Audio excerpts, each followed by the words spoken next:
Another day, another blessing na naman, no? So, unti-unti na po natin natupad yung mga gusto natin sa buhay, lalong-lalo na nung nag-aaral pa po ako. Pangarap ko talaga na mabuo ang mga instrument na para sa isang banda po. Kasi plano ko po kasi na magturo, lalong-lalo na sa kabataan na willing po matuto dahil gusto ko rin po i-share kung ano po yung natutunan ko sa mga music po.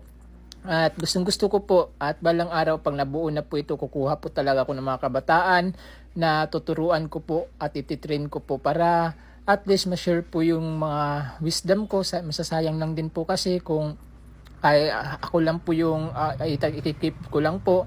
So gumastos po talaga ako kung kailangan ko po talaga gumastos para sa mga kabataan po na makatulong ako, lalong-lalo na sa kapusta sa pera, hindi makabili ng instrument, and willing po talaga ako na mag-train sa inyo.